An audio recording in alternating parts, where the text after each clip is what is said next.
Hello friends, तो आज का जो हमारा टॉपिक है वो है वायुमंडल की संरचना। पिछले क्लास में हमने पढ़ा था वायुमंडल का संगठन। आज हम पढ़ेंगे वायुमंडल की संरचना। वायुमंडल का संगठन क्या होता है कि जिन चीजों से मिलकर वायुमंडल का निर्माण वायुमंडल बना है या वायुमंडल में जो भी चीजें पाई जाती है उन्हें हम संगठन कहते हैं।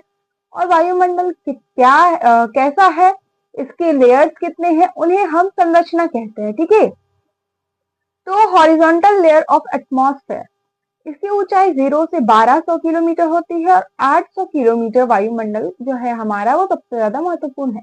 800 किलोमीटर का जो वायुमंडल है वो हमारा सबसे महत्वपूर्ण वायुमंडल है। 50% वायुमंडल जो है वो हमें 5.6 किलोमीटर की ऊंचाई तक देखने को मिल जाती है और हमारे वायुमंडल का 97% हिस्सा 29 किलोमीटर में ही मिल जाता है।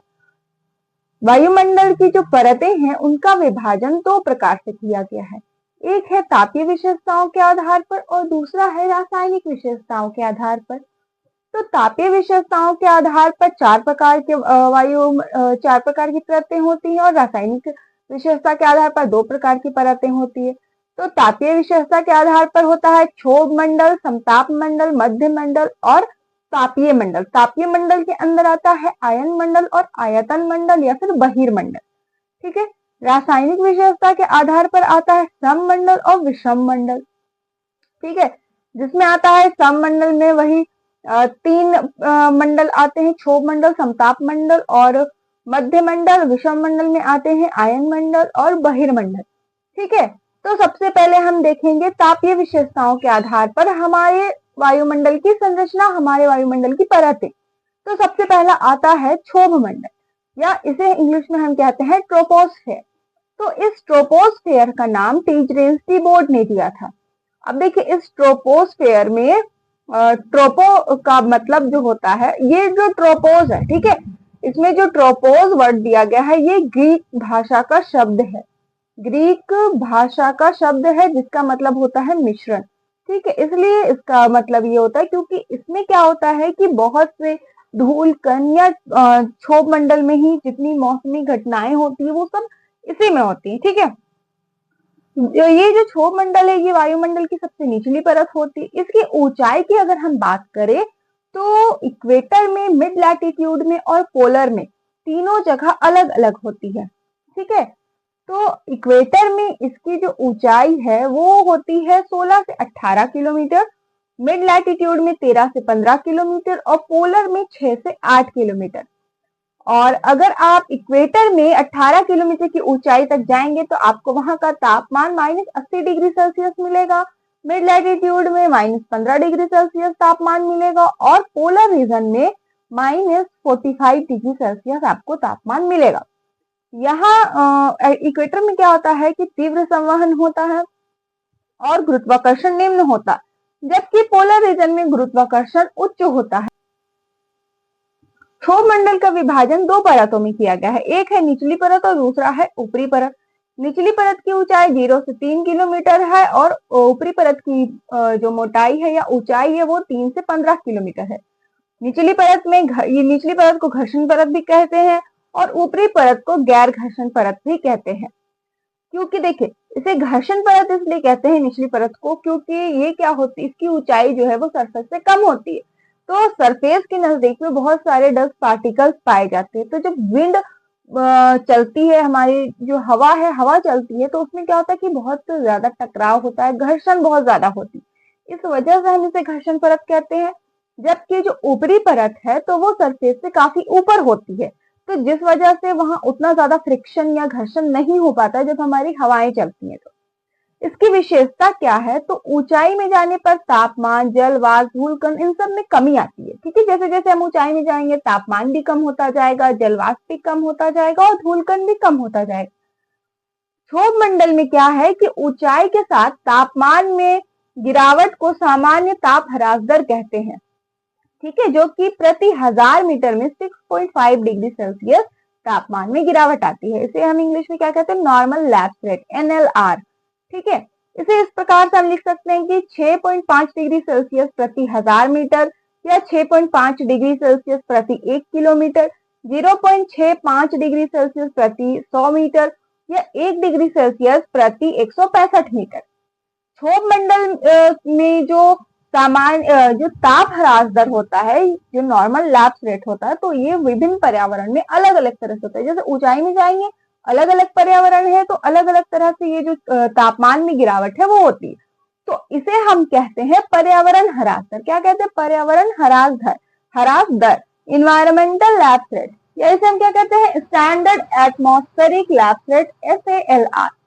इसका जो दर है वो 5 डिग्री सेल्सियस से 13 डिग्री सेल्सियस प्रति 1 किलोमीटर। 1 किलोमीटर की ऊंचाई पर जाने पर अलग अलग पर्यावरण में किसी में 5 डिग्री सेल्सियस गिरावट आती है, किसी में 13 डिग्री सेल्सियस। ठीक है, 5 से 13 के बीच में ये गिरावट आती है।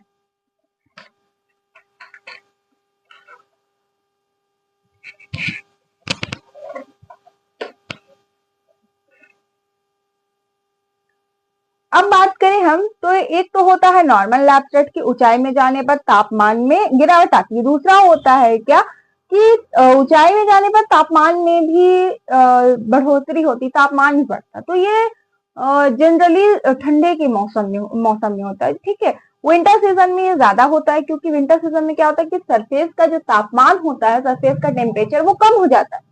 तो फिर जब हम ऊंचाई पे जाते हैं तो फिर हमें तापमान ज्यादा मिलता है और उसके बाद फिर से हमें तापमान में गिरावट देखने को मिलती है। ठीक है, तो ये एक नॉर्मल सी बात है। तो इसे हम कहते हैं नेगेटिव लैप्स रेट।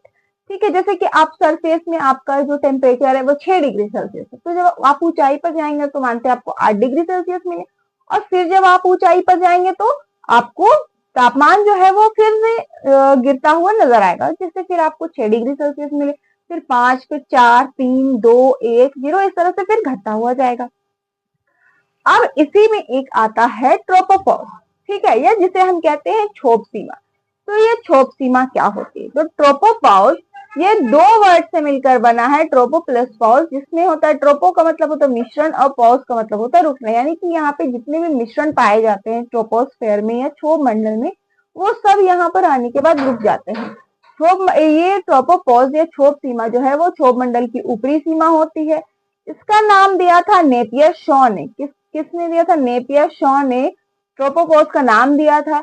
ये समताप मंडल और क्षोभ मंडल के बीच का 1.5 किलोमीटर का पार्ट होता है। ठीक है, 1.5 किलोमीटर के हिस्से में ये पाया जाता है। इसे क्षोभ सीमा कहते हैं, और ये समताप मंडल और क्षोभ मंडल के बीच में पाया जाता है। अब इसकी ऊंचाई की बात करें तो इक्वेटर में इसकी ऊंचाई 18 से 20 किलोमीटर होती है, मिड लैटिट्यूड में 15 से 17 किलोमीटर और पोलर में 8 से 10 किलोमीटर।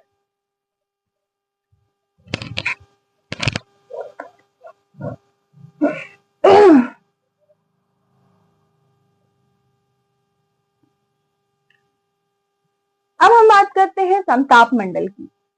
तो समताप मंडल क्या है? ये देखिए, 0 से 15 किलोमीटर तक ये क्या पाया जा रहा है? हमारा क्षोभ मंडल पाया जा रहा है। फिर यहाँ से मानते 15 से 80 किलोमीटर। तो यहाँ पे आप देखिए कि ऐसा होता है, ये होता है कि आप सरफेस से जब ऊंचाई पर जाइएगा तो तापमान में गिरावट देखने को मिलती है। ठीक है, तो जैसे हम क्षोभ सीमा तक गए तो हमें -57 डिग्री सेल्सियस तक तापमान देखने को मिला। अब क्या होगा कि फिर तापमान में वृद्धि होगी। ठीक है, फिर तापमान में बढ़ोतरी होगी।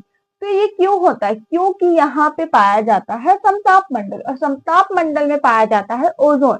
और ये जो ओजोन है वो सूर्य से आने वाली यूवी किरणों को एब्जॉर्ब कर लेता है। ठीक है, जिस वजह से यहाँ पे समताप मंडल में क्या होता है, तापमान जो है वो बढ़ जाता है। और फिर जब आप ऊपर जाइएगा मेसोस्फीयर में, तो फिर से आपको तापमान में गिरावट देखने को मिलेगी। तो इस समताप मंडल का भी नाम टिजरेंस डी बोर्ड ने दिया था। इसकी औसत ऊंचाई 50 किलोमीटर है। इसमें ऊंचाई में जाने के साथ तापमान में भी वृद्धि होती है।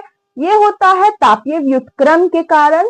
और ये क्यों होता है? क्योंकि यहाँ ओजोन गैसें पाई जाती है जो कि यूवी रेजेस को एब्जॉर्ब कर लेती है। यहाँ पे पाए जाते हैं मदर ऑफ पर्ल क्लाउड, या फिर इसे कहते हैं नेक्रियस क्लाउड।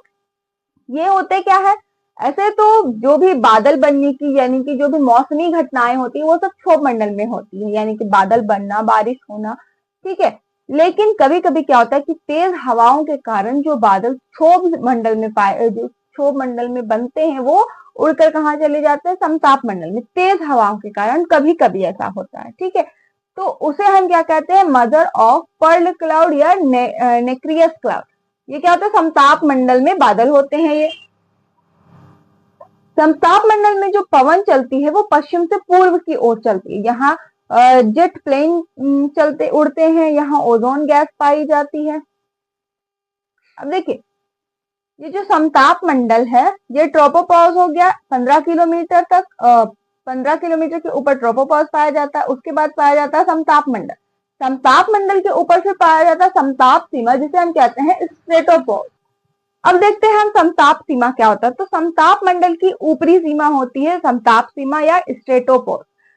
ये एक ट्रांजिशनल बेल्ट होती है बिटवीन स्ट्रेटोस्फेयर एंड मेसोस्फेयर। ठीक है, मेसोस्फेयर और स्ट्रेटोस्फेयर के बीच में एक ट्रांजिशनल बेल्ट होती है। इसका तापमान 0 डिग्री सेल्सियस या फिर बोल सकते हैं 32 डिग्री फ़ारेनहाइट होता है। अब हम देखते हैं मध्यमंडल यानी कि मेसोस्फेयर। मेसोस्फेयर क्या है कि ये हमारे वायुमंडल की सबसे ठंडी लेयर होती है या सबसे ठंडी परत होती है। इसकी ऊंचाई 50 से 80 किलोमीटर होती है। यहाँ ऊंचाई में जाने के साथ तापमान में गिरावट आती है। ठीक है, पहले क्षोभ मंडल में जब जा रहे थे ऊंचाई में तो तापमान में गिरावट आई। समताप मंडल में ऊंचाई में जाने पर तापमान में बढ़ोतरी हुई। फिर जब हम मध्य मंडल में आए तो फिर से तापमान में क्या हो, गिरावट आने लगी। ये वायुमंडल की सबसे ठंडी परत होती है। यहाँ नेक्टिलुसेंट बादल बनते हैं। ठीक है, नेक्टिलुसेंट क्लाउड का फॉर्मेशन यही होता है। ठीक है, इसे क्या कहते हैं, निषिद्दीप्त बादल कहते हैं। यहाँ जो गैसों का आयतन होता है तो यहाँ की गैसों का आयतन और उनके घनत्व में विपरीत संबंध होता है। यानी कि गैस का आयतन जितना बढ़ेगा उतना ही घनत्व है वो कम होगा। ठीक है, यानी कि गैस जो है वो जितनी एरिया में फैलेगा तो उसका जो घनत्व है वो कम हो जाएगा। इसी तरह होता है कि गैसीय आयतन और दाब में विपरीत संबंध होता है। जैसे जैसे गैसों का आयतन बढ़ेगा तो दाब भी, उसमें जो दाब लग रहा था तो दाब भी कम हो जाएगा। उसके बाद आता है कि घनत्व और दाब में समान संबंध होता है। ठीक है,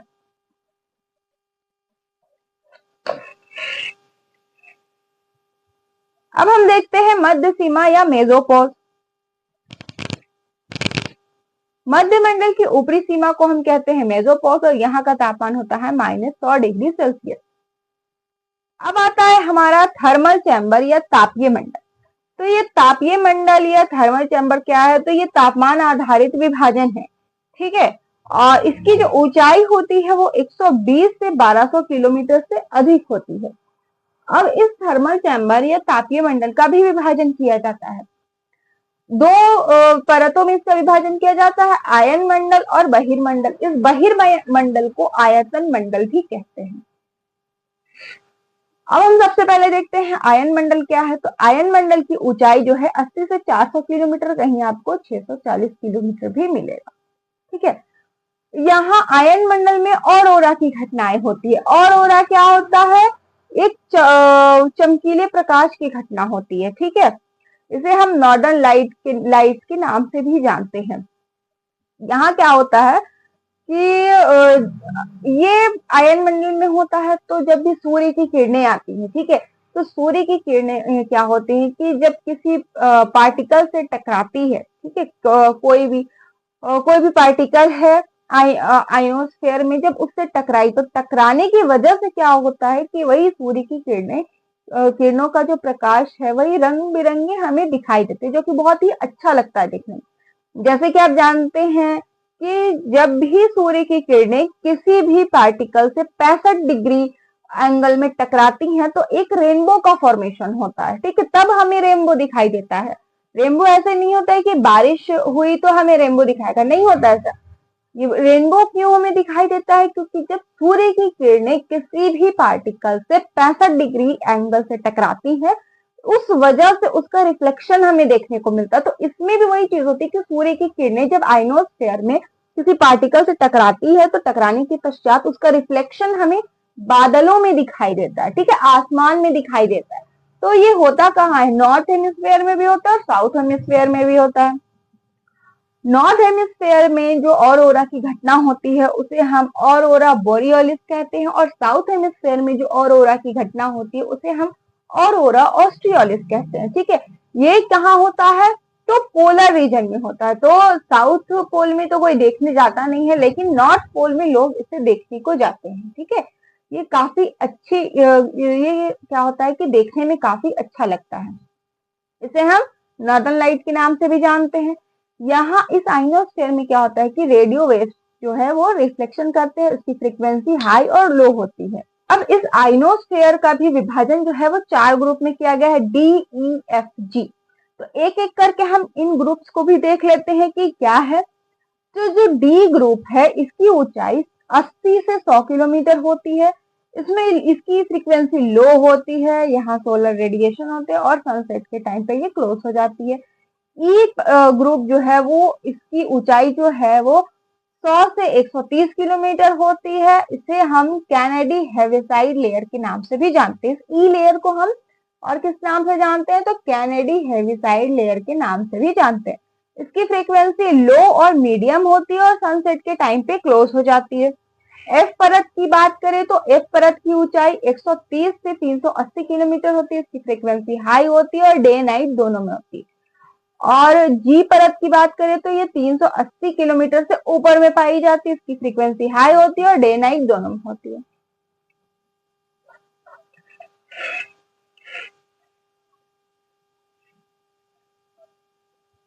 अब बात करें हम बहिर्मंडल या एग्जोस्फेयर की, तो इसकी ऊंचाई जो है वो 400 या 640 किलोमीटर से ज्यादा है। इसमें हल्की गैसें पाई जाती है और इसे हम वॉन एलन रेडिएशन बेल्ट के नाम से भी जानते हैं। इस एग्जोस्फेयर को वॉन एलन रेडिएशन बेल्ट भी कहा जाता है। अब देखते हैं हम रासायनिक विशेषता के आधार पर। तो रासायनिक विशेषता के आधार पर 2 प्रकार के मंडल होते हैं। एक होता है होमोस्फेयर या सममंडल, दूसरा होता है हेट्रोस्फेयर या विषम मंडल। तो जो सममंडल है इसमें रासायनिक घटनाएं समान होती है। इसमें 3 परतें पाई जाती है, क्षोभ मंडल, समताप मंडल और मध्य मंडल। तो और इसके अलावा क्षोभ सीमा, समताप सीमा और मध्य सीमा भी पाई जाती है। विषम मंडल में क्या होता है कि रासायनिक घटनाएं असमान होती है, 2 परतें पाई जाती है, आयन मंडल और बहिर्मंडल। वायुमंडल को गैसों के आधार पर 4 ग्रुप्स में डिवाइड किया गया है, nitrogen layer, oxygen layer, helium layer और हाइड्रोजन लेयर।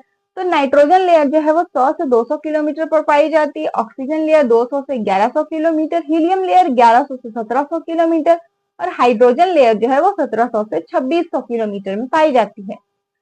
अब ये जो हमारा वायुमंडल की संरचना वाला जो टॉपिक था ये तो कंप्लीट हो गया। तो हम एक बार फिर से रिवाइज कर लेते हैं फटाफट से कि हमने क्या क्या पढ़ा आज।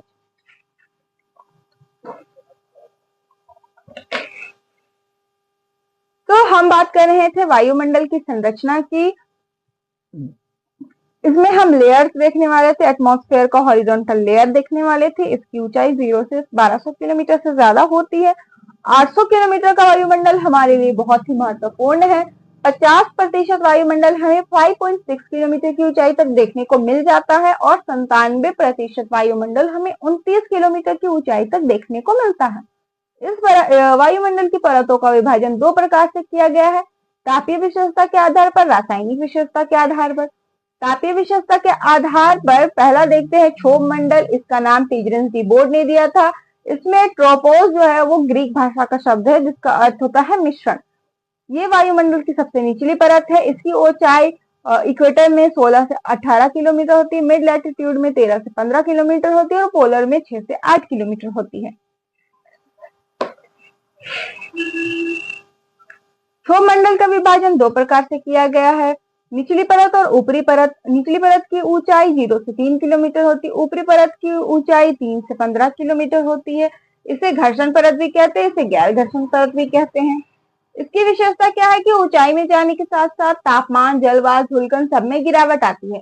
ऊंचाई में जाने के साथ तापमान में गिरावट को हम सामान्य ताप ह्रास दर या नॉर्मल लैप्स रेट कहते हैं। इसकी जो दर है वो प्रति 1000 मीटर में 6.5 डिग्री सेल्सियस है।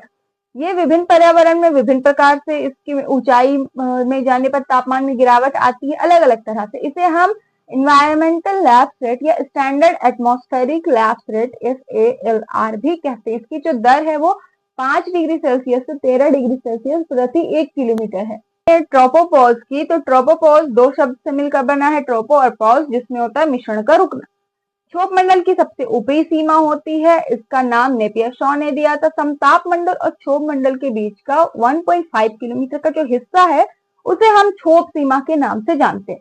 इसकी ऊंचाई इक्वेटर में 18 से 20 किलोमीटर होती है, मिड लैटिट्यूड में 15 से 17 किलोमीटर और पोलर में 8 से 10 किलोमीटर।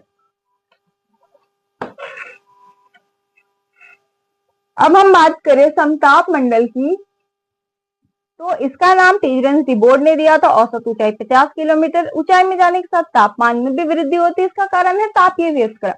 इसमें मदर ऑफ पर्ल क्लाउड बनते हैं, या जिसे हम नेक्रियस क्लाउड भी कहते हैं। इसमें पवन जो है पश्चिम से पूर्व दिशा की ओर चलती है, जेट प्लेन चलते हैं, ओजोन गैस पाई जाती है।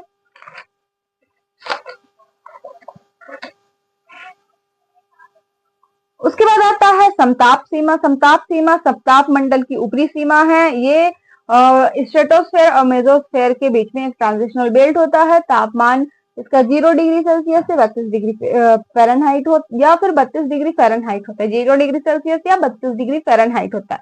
उसके बाद हम बात करते हैं मेसोस्फेयर या मध्य मंडल की, तो इसकी ऊंचाई 50 से 80 किलोमीटर होती है। ऊंचाई में जाने के साथ तापमान में गिरावट आती है। 0 डिग्री सेल्सियस से -100 डिग्री सेल्सियस तापमान पाई जाती है। वायुमंडल की सबसे ठंडी परत है। इसमें नेक्टिलूसेंट क्लाउड का निर्माण होता है।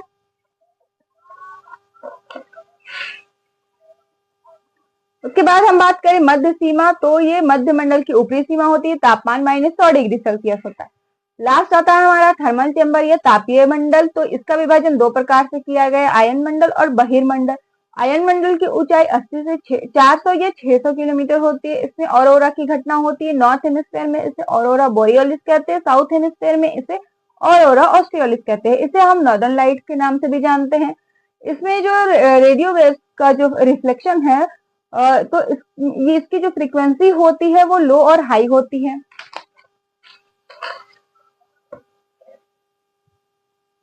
इस आयन मंडल को भी 4 ग्रुप्स में डिवाइड किया गया है, डी ई एफ जी। तो डी ग्रुप जो है वो 80 से 100 किलोमीटर में होती है, लो फ्रिक्वेंसी होती है। ई ग्रुप जो है वो 100 से 130 किलोमीटर होती है। इसे कैनेडी हेविसाइड लेयर के नाम से भी जानते हैं। इसकी फ्रिक्वेंसी लो और मीडियम दोनों होती है। एफ परत जो है वो 130 से 380 किलोमीटर में पाई जाती है। इसकी फ्रिक्वेंसी हाई होती है। जी लेयर जो है वो 380 किलोमीटर से अधिक में पाई जाती है। इसकी फ्रिक्वेंसी हाई होती है।